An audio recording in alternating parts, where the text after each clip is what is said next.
How to get the kids memorize the Quran? Easy. Just go to the pharmacy and ask for the memorization pills. You all know there's no such thing. You just got to make them sit down with the Quran and make them repeat the ayah. For example, you may have noticed how the kids memorize the rhymes and the song just by listening to them. Make them sit down with the Quran and make them repeat the ayat until they memorize the ayah. And that's how you move on and keep the revision up.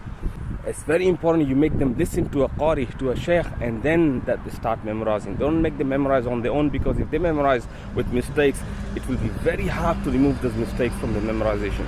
And if they can't read the Quran, just make them listen to the Quran. Put the Quran on the phone and make them listen to the Quran while they are at home playing around, running around. And inshallah, you'll see before when they speak, they'll start speaking the words of the Quran, inshallah.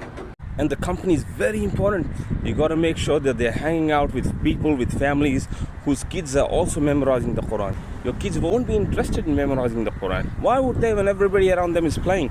So you got to make sure that you are hanging out with people who's got similar goals as yourself. And make dua. Make dua to Allah subhanahu wa ta'ala. And this is a hard task. It's not a month, 2 months, 3 months.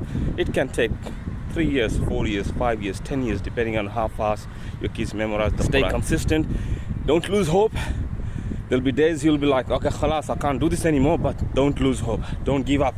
Maybe take a pause, start again, inshallah. It's a long journey, and that will be one of the best investments that you can put in your kids. Best to take them to a Quran school, to a madrasa.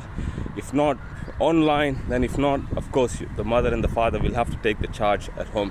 No Quran school can make your kids memorize the Quran until the parents help at home. So the parents' contribution in this is really important, exactly like soccer or cricket. How the father takes the kids to the matches and for the training every week. Similarly, with the Quran, the father has to be there consistently with the kids. The mother has to be there consistently with the kids at home, in the masjid, following up, doing the muraja', doing the revision with them. And it's a noble task. It's a noble task. Subhanallah, you won't regret. It's an achievement of a lifetime. No matter what your child is, be a doctor, be a plumber, be an electrician, be an engineer, but he's a hafiz of the Quran, you have achieved something with your child. And then inshallah, you just have to wait for the day of judgment to be crowned on the day of judgment for the efforts that you have put behind your child. And then after all those hard years of work, for the next many years of your life, you'll be proud of what your kids have achieved, saying that my son or my daughter is the hafiz of the Quran. Subhanallah. May Allah subhanahu wa ta'ala make it easy for us all.